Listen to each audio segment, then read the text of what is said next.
Vimos un barco que era de ese tiempo, del siglo de Jesús. Dicen que ese barco pudo ser aquel que portaba a los discípulos y a Jesús. ¿Por qué? Porque es el único barco que han encontrado desde el siglo de Jesús. Y lo encontraron justo a tiempo con la tecnología para poder preservarlo. Imagínense, si lo hubieran encontrado unos años antes, se hubiera destruido ese barco, pero lo encontraron en una época específica y ese barco todavía, el caparazón permanece. Y vemos ese barco, y al ver ese barco era pequeño, no era grande, no era gigantesco, no era un Titanic ni nada por el estilo. Muy apenas cabían 13 hombres allá adentro y muy apretados.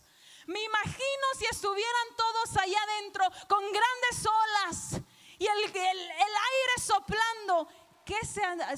Yo creo que estaban súper atemorizados, y lo estaban. Leemos en la Biblia que estaban tan atemorizados que decidieron despertar a Jesús y decirle: ¿por qué estás durmiendo si aquí nos estamos muriendo? Haz algo. Haz algo, Jesús, que no ves lo que está pasando, que no ves el aire, que no ves el agua. Y Jesús se despertó y los vio, se quedó, pienso que moviendo la cabeza y diciendo: hombres de poca fe. Y él nada más clamó a los aires y al viento, y esa tormenta cesó. Porque Jesús es lo mismo que hace en nuestras vidas. Porque pueden venir tormentas, pueden venir aires, pero con tan solo la palabra de Jesús, con tan solo la promesa de Dios, la tormenta cesa. También en ese lugar ocurrió ese tiempo donde Pedro caminó sobre el agua, donde también empezó a haber una tormenta, y de lejos veían a alguien caminando sobre las aguas y se asustaron. Ven cómo se asustaban los discípulos, se asustaban mucho ellos, pero lo bonito es que tenían a Jesús con ellos. Y al ver a Jesús caminando dijeron: será un fantasma, ¿quién es ese que viene caminando de lo lejos? Y Pedro fue el único, porque Pedro, leemos en la Biblia, era un poco arrebatado. Me caía bien Pedro. Si él existiera hoy en día, seríamos mejores amigos. Y entonces Pedro decidió tirarse al agua y dijo: ese es Jesús, no me importa qué creen ustedes, ese es Jesús, ese es mi maestro. Se tiró al agua y comenzó a caminar. Jesús solamente quería que sus ojos de Pedro estuvieran enfocados en él. Pero Pedro empezó a ver la tormenta a su alrededor. Imagínense, una tormenta tenía olas de aproximadamente 10 pies. Esas olas lo sobrepasaban, esas olas estaban a su alrededor. El agua se ha de haber movido, el aire estaba a todo lo que da. Y él empezó a ver sus circunstancias y no al maestro por el cual había salido del barco por primera vez. Y así que enfocó su mirada en lo incorrecto. ¿Y qué pasó? Cayó al agua. Pero ¿quién lo detuvo? Fue Jesús. Muchas veces, y como cristianos, tú debes de caminar todos los días como en agua, porque a lo mejor no va a ser algo que sea muy, ¿cómo se traducirá? Steady, estable.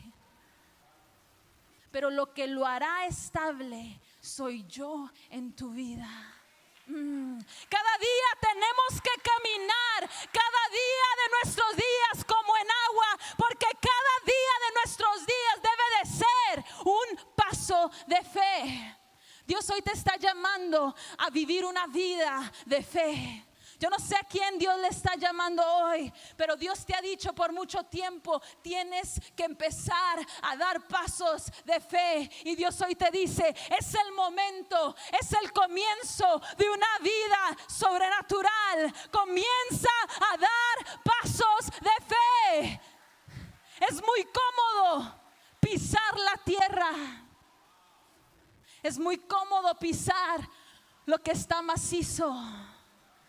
Pero Dios no nos llama a lo macizo. Dios no nos llama a lo cómodo.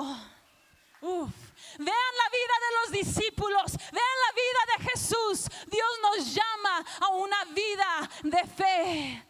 Dios nos llama a caminar sobre las aguas. Te sientes cómodo en el barco, pero hoy Dios te dice, da un paso de fe, sal del barco, porque ahí te demostraré qué tan grande es mi poder, que yo estoy contigo y no te dejaré. Empieza a caminar en fe. Es el tiempo de caminar en fe. Es cómodo vivir la vida como la hemos vivido por siempre. A lo mejor has venido a los pies de Cristo, pero sigues viviendo como lo vivías antes. Sigues en el barco, sigues en la tierra. No has hecho lo que deberías de hacer en caminar en el agua. Todavía sigues asustado. Todavía la tormenta te tiene poseído, pero la tormenta no es lo que nos posee. Lo que nos posee es una fe increíble y una identidad en Cristo de que ciertamente podemos caminar sobre el agua. Isaías 43:2 dice, cuando pases por las aguas, yo estaré contigo. Y si por los ríos, no te anegarán. Cuando pases por el fuego, no te quemarás, ni la llama arderá en ti, porque yo, Jehová, Dios tuyo, el Santo de Israel, soy tu Salvador. A Egipto he dado por tu rescate, a Etiopía y a Seba por ti. Aunque pases por las aguas, no te harán daño.